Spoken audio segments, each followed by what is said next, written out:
you guys? Welcome back for another week of stock market trading. Let's recap. This week it is May 18th through the 22nd. This week the SPY just traded in a range. It was pretty choppy session, up and down for most of the week, and it just basically traded between 298 and 291. So this is Monday right here, and it just traded within this little range here.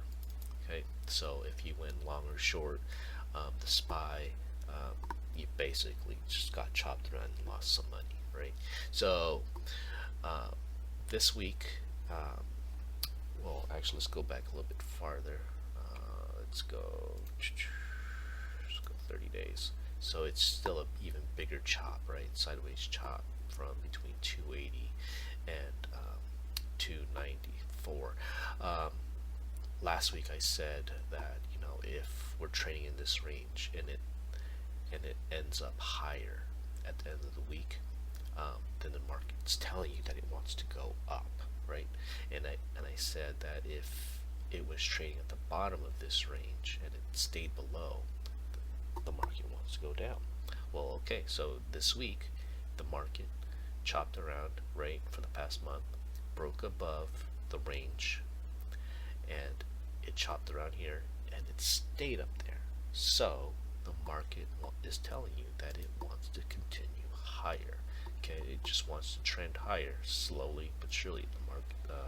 The economy is going to start to reopen next month. People are going to start spending. So yeah, it's just natural that the market is just going to trend a little bit higher. So let's take a look at the volume. When this whole event started, volume increased, right? Volatility increased. So you see high volatility. This is where it was prior, and then its volume started tapering off, right? So when volume starts tapering off, it just sort of drifts higher. Now look at the volume on Friday. Super low. Look at that. It's right back down to where it was before the drop, right? So here it's you would assume that the volume will stay low and this will just continue to trend higher. Okay, so that's the overall trend of the stock market. So with that bias in mind, you want to take a look at some names and you want to stay long these names for maybe a month or so. Okay, so what am I looking at going into next month? The main one I'm looking at is Tilray. Tilray is a pot stock. Had a huge pop here late on Thursday because of an article that was published by the New York Post saying that cannabis was a treatment, a cure, not a cure, but it can help you fight coronavirus. So this stock popped up huge, right? And then obviously short sellers came in to smash it back down, but it went right back up. They all got squeezed, right? And then now it's just kind of trending sideways. So it closed up here at around 10-20ish. So this stock, on Friday I was watching it, and I was watching the options flow because I like to trade the options instead of the actual issue. So here's the option flow from Friday. Okay, this is the options flow. 94% were calls. Okay, there's only one trade that was those bears. These are all option sweeps. This means that the option buyer was hitting the ask side. They were clearing everything off the ask side, so they were just buying it all up, right? These are all calls for June, the end of next week, beginning of June. You see, these are all sweeps. These blocks here are institutional purchases. Okay, All these sweeps are people just trying to get in. They're huge amounts. I mean, not huge amounts, but I mean, they're 30, 40, $50,000 sweeps. You know, they're just buying everything up. There was only one put sweep for next week. This is somebody who's probably hedging a position, right? But other than that, it's all 30, 40, $50,000 sweeps. You know, this could potentially be a group of institutions buying hedge funds. You know, maybe it's just a large trading group with lots of money. I don't know, but regardless, they're just sweeping the calls. You know, they're just trying to buy them up as much as possible. Um, you know, usually when this happens, there's going to be news coming, or there's going to be a big move that's going to come. So I'm assuming that by June 19th, there's going to be a huge move. Um, so looking back at Tilray, let's look at a 6-month chart. Okay, so here is your first major resistance level is at $15. Okay, and here you see it's like this. It's trending upward. Okay, you have a breakout here, and you have a breakout here. Okay, we're sitting right here. So if this catches volume on Tuesday, since Monday is a holiday, on Tuesday, this might actually go. Okay, so we're looking at about a 15, so about a $5 move to the upside in the short term. So probably by next week, maybe 2-3 weeks, we can actually get up to $15. You know, then your next major resistance level would be around $20. Okay, so $15-20 hold. So before this whole pandemic, we were sitting at about $20 per share. So it was sitting in this range here. If the pandemic never happened, it'd probably sit here in this range. So it does have room to run. Even here, you can see Benzinga's talking about the call sweeps that happen, but they're only telling you about one. They're not telling you about all the other ones that happened on Friday. Look at all these sweeps. It's crazy. Okay, enough about that. Alright, so Tilray. Next one that we're looking at is MARK. Played this one in the past. MARK. This one has the ABCD pattern I like. Again, run up A, sell off B, hold, uptrend C, breakout D is going to happen soon. Okay, we got earnings coming up. Maybe this is why people are buying it up in anticipation of earnings. So a breakup of 268. This could get to 3, 4. Who knows? 5. Who knows? Let's look at a long-term chart. Okay, so this one has gone up to 15 from around 2. Okay, so we're like at this range right here where it just pops up earnings, right? So it's probably gonna chop around, maybe go sideways for a little bit right before earnings, and then maybe it'll do one of these again. Okay, this is people buying in good earnings, squeezing, and then this is selling off, profit taking, and then squeeze some more. Okay, now this is the sell off, profit taking, and shorts piling in. Okay, so here, very early still, huge volume, earnings coming up. There's a lot of catalysts for an upward movement. So we have, let's see, first major area of resistance that's coming up. Let's take a look. Probably use this one, 320, and then 450, and then 550, right there. Okay, those are your areas for resistance. That's where you might see some selling happening. But yeah, so on Friday, it was doing that ABCD pattern again. Run up, sell off, upward trend, right? You got the curl, and then anticipation of the breakout. Then you get your breakout, you sell some, you sell half, and you keep the other half for break even here at 206. It never gets there, and it starts to curl back up. You add again for anticipation of the breakout above here and here, and then market closes. Well, you get your breakout, right? You sell some, and you still have your break even down here, right? So you're still making money. So for next week, I can see this uptrending into earnings. Okay, that's your target. Target is earnings, before earnings. Remember, never hold through earnings. Okay, because you can lose all your profit. Okay, they can just come out with bad news, or they'll come out with huge news that spikes it to 15. I don't know, but I wouldn't want to hold through earnings personally. If you want to hold through earnings, hold a small position, not a big position like me. I guess this is not really a big position, thousand shares. I'm talking about people who are holding like 5,000, 10,000 share position. If you're holding like $1,000 position, or if you have a smaller account, you might want to hold $100 position through earnings. Something that you can afford to lose, right?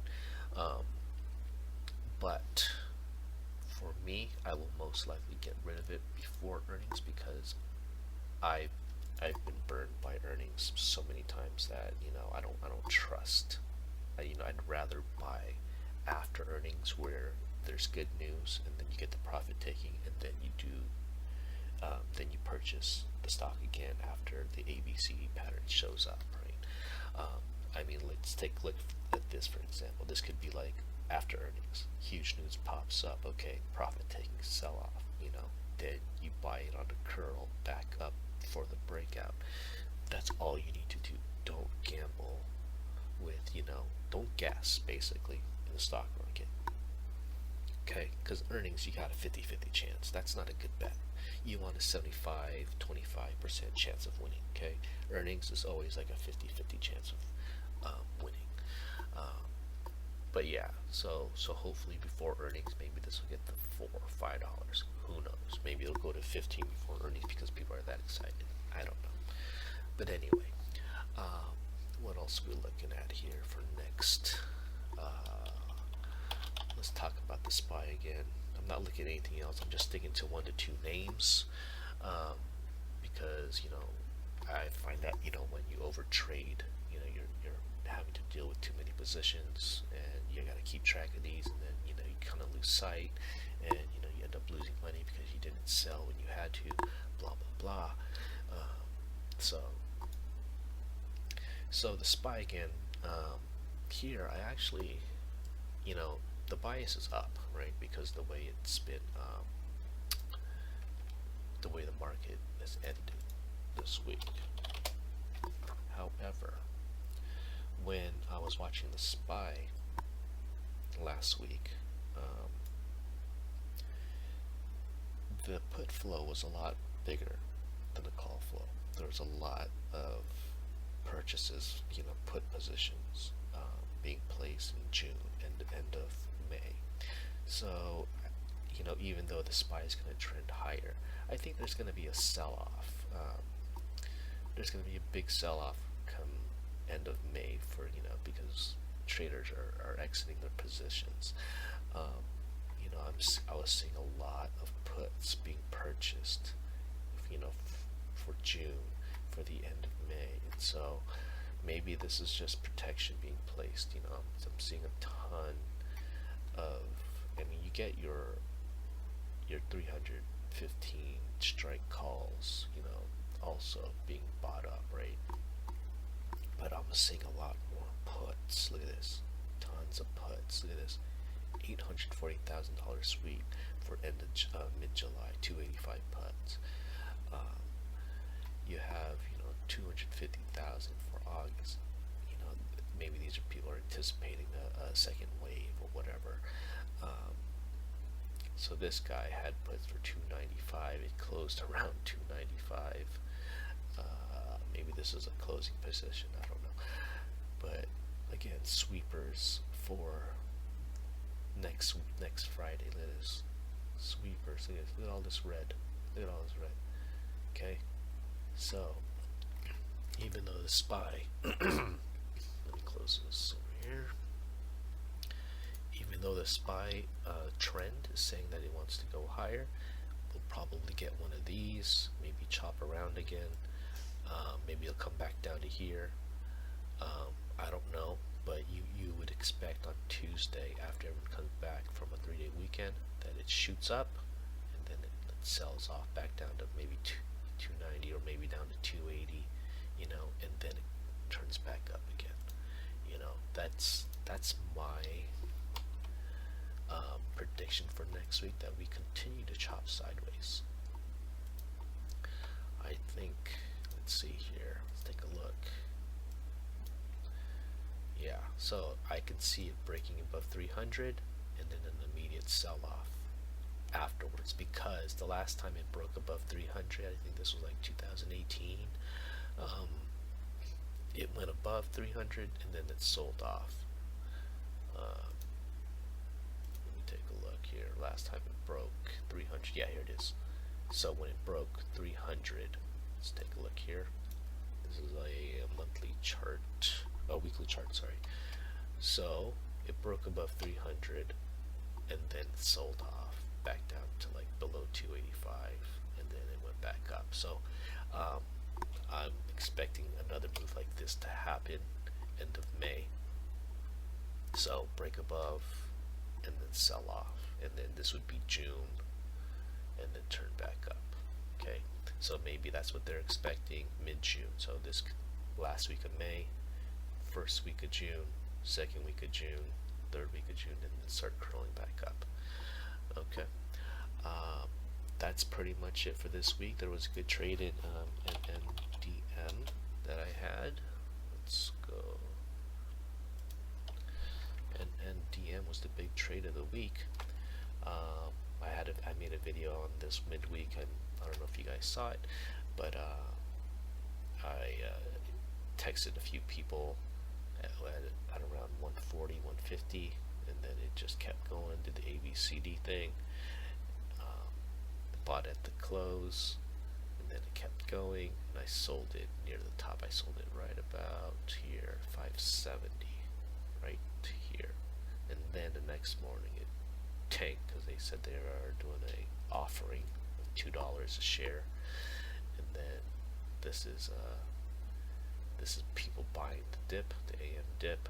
This is probably a Tim Sykes move. I can see him doing this, and then selling it at the open, and then short sellers coming in.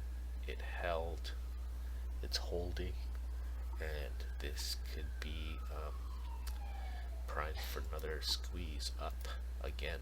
So I would consider watching this. But again, the downside, once they say the offerings are, oh, they already closed it. Oh, so they're done.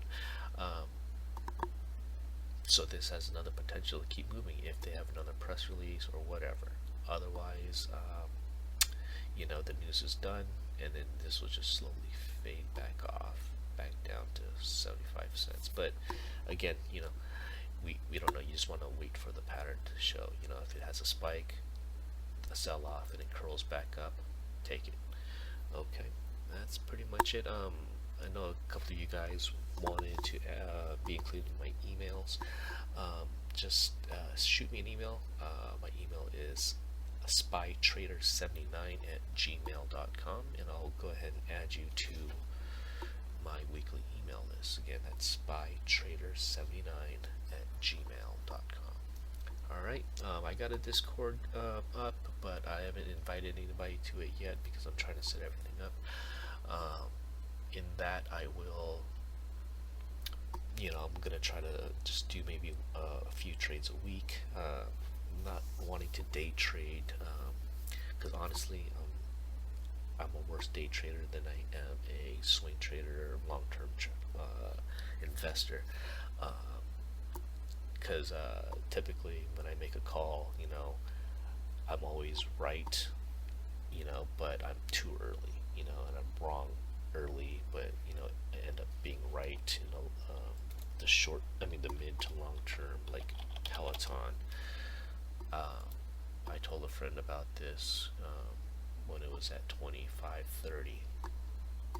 I didn't take the trade, I just said, if you wanted a working from home play, you should think about Peloton, And so here I told him when it was at 25, he bought it at 26, he held, and look at him now. He doubled his money. But I didn't take it. I didn't take it.